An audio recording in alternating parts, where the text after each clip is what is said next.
It was taken in 1882, somewhere in the American South. A black family stands inside a photography studio, formal and dignified, dressed in their finest clothes. At first glance, the image looks like countless other portraits from that era, a moment carefully staged, a family proud enough to pay for the privilege of being remembered. It is the kind of photograph that quietly blends into history, unremarkable, almost invisible in the vast archive of the past. But the longer you look, the more something begins to shift. At the edge of the frame stands a young girl no more than 7 or 8 years old, and in her eyes there is something no one noticed for more than 140 years, something that, when finally examined under digital magnification by a genetic historian, made him fall completely silent, because what he found was not simply a physical trait, it was a key.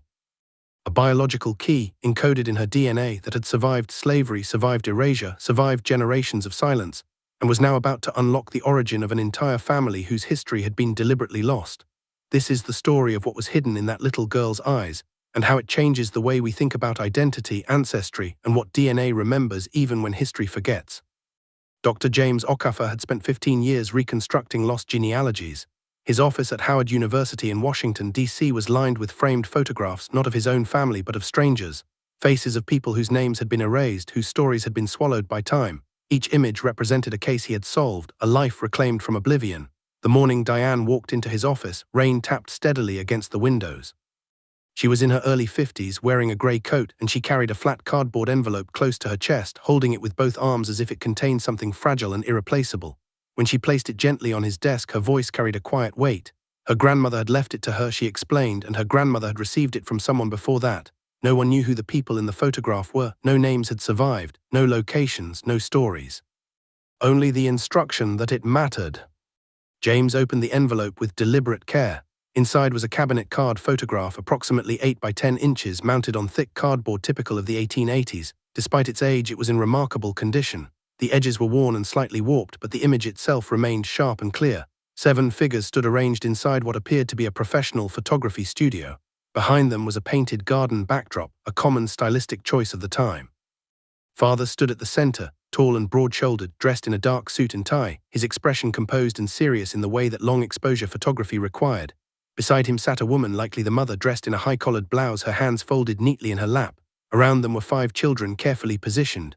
2 older boys stood to one side, 2 younger girls sat on a bench in front, and one final child, the youngest, stood slightly apart at the far right edge of the frame. At the bottom of the card, written in faint ink, was a single detail: October 14, 1882. There was no name, no location, no studio stamp, only a faint rectangular shadow on the back where a mark had once been deliberately removed. James studied the photograph in silence before reaching for a magnifying glass. He asked Diane if anyone had ever examined it closely. She shook her head. To their family, it had always just been an old portrait, nothing more. But James moved methodically across the image, analyzing it the way he always did, left to right, top to bottom. He noted the clothing, which aligned with the early 1880s. The painted backdrop suggested a southern studio during the Reconstruction era. The quality of the card and photographic paper indicated a professional photographer with proper resources. This was not a casual image, it was intentional. Then his gaze reached the youngest girl. Her face was slightly turned, as if she had moved just before the photograph was taken. In that subtle angle, both of her eyes were visible, and they were not the same. Even in sepia tones, the difference stood out. Her left eye was dark, consistent with what one would expect, but her right eye reflected light differently, paler, almost grey. The contrast was subtle but unmistakable. James set the magnifying glass aside and instead scanned the photograph at high resolution.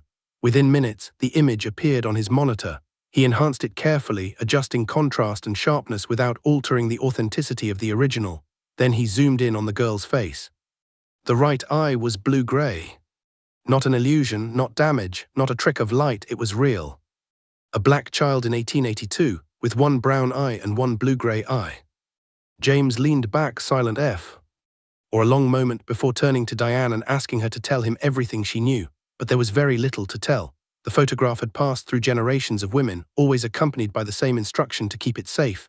No names had survived, no written records, no detailed oral history. Only a vague memory that Diane's great-great-grandmother had received it from someone known only as the Old Woman. James turned to a medical database. He searched for conditions that could explain what he had seen. The answer appeared quickly: Waardenburg syndrome type 2A, a genetic condition affecting pigmentation of the eyes, hair, and skin.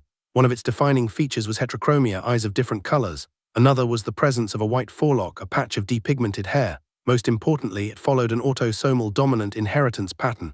This meant it did not skip generations. If one parent carried it, there was a strong chance it would appear in their children again and again across time. James stared back at the girl's image. This trait had not started with her, it had come from somewhere, from someone. He returned to the photograph and began examining the other children more closely. The boys showed no obvious signs. The father's features appeared symmetrical and unremarkable. The mother's face, however, was partially obscured by shadow. Then he noticed the second girl, the one seated on the bench. At first she seemed ordinary, but at the edge of her hairline just above her temple there was something unusual, a small patch of hair that appeared significantly lighter than the rest, not grey but white. A clear absence of pigmentation. Two children, two different manifestations of the same genetic condition, which meant the source had to be one of the parents. The next morning his colleague Dr. Patricia Ewan joined him. She studied the image carefully and came to a quiet conclusion. The shadow over the mother's face was not concealing her eyes, it was hiding her hair. When James enhanced that portion of the image further, a faint streak of lighter hair became visible near her temple, subtle but undeniable. The mutation had come from her. A black woman in 1882, carrying a rare genetic trait and passing it to her children. A woman whose name had been erased. But perhaps not completely. James turned to the Freedmen's Bureau records, one of the only surviving archives documenting the lives of formerly enslaved people after the Civil War. The search took hours, filtering through incomplete and often inconsistent entries. Then, just before noon, a record appeared. A labor contract from South Carolina, dated 1866. The name listed was Eliza. Beside it, in careful handwriting, was a note, one eye brown, one eye grey-blue, distinctive. James stopped. For the first time, the silence of 140 years had been broken. He had a name. Now James had what he needed to move forward, fragments, yes, but fragments strong enough to begin rebuilding what history had tried to erase. He had an approximate year of birth anchored in the mid-19th century. He had a geographic location tied to South Carolina. And more importantly than anything written on paper, he had a genetic marker, something that did not rely on memory, did not depend on preservation, and could not be deliberately removed. It functioned like a fingerprint, a biological annotation written directly into Eliza's body. Documents could be altered, destroyed, or never created at all. Names could be replaced, identities reassigned, entire lives reduced to silence. But this lived inside her cells. It had traveled through generations untouched, unbroken, waiting to be recognized. The next step led him into one of the most difficult archives to navigate, both technically and emotionally. Slave manifests. These records, used during the domestic slave trade, were among the most brutally honest documents in American history, not because they told the truth compassionately, but because they revealed without disguise how human beings had been reduced to commodities. They listed people the way cargo was listed: a name, often incomplete, an estimated age, a height, a physical description, and the name of the individual who claimed ownership, nothing more. These records existed not to preserve humanity, but to regulate property across state lines. And yet within that cold structure, traces of identity had survived. James began searching through digitized collections from the National Archives and several academic institutions. He narrowed his search geographically to South Carolina and then filtered by time, focusing on the decades when Eliza would have been young, first a child, then a teenager, then a woman, the 1830s, the 1840s, the early 1850s. He read line after line, page after page, his eyes adjusting to the rhythm of the documents, to the way human life had been compressed into minimal description. Most entries blurred together, but he kept going. On the second day, something stopped him. It was a coastal shipping manifest dated 1849, originating from Charleston. He slowed his reading, scanning each entry carefully until he found it. Eliza, age approximately 18. And beside her description, written in small, careful script by the agent who had recorded the shipment, were two words. Eyes different. James didn't move for several seconds, then he leaned closer to the screen and read it again. Eyes different, in a document designed to strip away individuality. That small observation had survived, a detail too unusual to ignore yet too insignificant in that context to mean anything more than a passing note.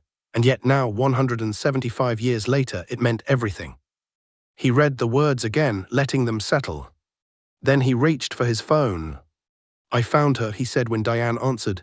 Her name was Eliza, and I know where she was taken. Diane arrived quickly, almost as if she had been waiting for that call. She sat across from him, still wearing her coat, her hands resting tightly together, listening with complete focus as James walked her through each piece of evidence. He showed her the Freedmen's Bureau record, the labor contract, and then the manifest from Charleston. He didn't rush. He read the lines aloud, allowing the weight of each document to settle in the room. When he finished, Diane sat in silence for a moment, absorbing it all. "Eliza," she said quietly, as if the name needed to be spoken aloud to become real. "That was her name." "That's what the evidence tells us," James replied. "The description matches the heterochromia, the timeline fits, the records align. It's the same woman with a very high degree of confidence. She's the mother in your photograph." Diane nodded slowly, but her thoughts had already moved forward. "Where did she come from before that?" she asked. "Before Charleston, before South Carolina?" It was the question at the center of everything. And it was the one question that documents alone could not answer. James had anticipated it. In fact, he had already begun preparing for it, because there was another path, one that did not rely on written records at all. He had contacted a genetic genealogy laboratory, one that specialized in reconstructing ancestral origins using a combination of modern DNA analysis and historical data. The field was still evolving, still imperfect, but in recent years it had begun to bridge gaps that traditional history could not. By combining visible traits, like the pigmentation differences seen in the photograph, with known genetic mutations and global DNA databases, it was sometimes possible to trace ancestry back to specific regions, even specific populations. But there was an even more direct source of information. Diane herself. If she was a descendant of the family, and given the way the photograph had been passed down through generations of women, that likelihood was extremely high, then her own DNA carried the answer they were searching for. "Have you ever taken a genetic ancestry test?" James asked. She shook her head, "No." He paused, then said carefully, "I think you should, but not a commercial one. I want you to work with Patricia's lab. They can run a full mitochondrial DNA sequence. It traces your maternal line directly, mother to mother to mother, as far back as the data allows." Diane didn't hesitate. "Yes," she said, "let's do it." The test took 11 days. When Patricia called James with the initial results, her tone was measured but unmistakable. It was the sound of discovery held carefully in check. "The mitochondrial haplogroup is L3, she said. "More specifically, a subclade that points to a very narrow geographic corridor." James leaned forward slightly. "Where?" There was a brief pause. "West Africa," she said, "Sierra Leone." James felt the pieces beginning to align. "And the mutation?" he asked. Patricia exhaled slowly. "It matches a documented variant, but here's the important part. It's only been observed in one specific population group." James didn't need her to say it. "The Mende," he said quietly. "Yes." The name carried weight. The Mende people of Sierra Leone had been among those most heavily targeted during the later years of the transatlantic slave trade. Entire communities had been disrupted, fragmented, and displaced, languages suppressed, identities fractured, but even through that violence some things had endured. Including this. The same genetic mutation, the same trait. A thread stretching across generations. James spent the next 2 days immersed in research. He read everything he could find about the Mende people, their history, their social structures, their resistance, their presence in slave trade records.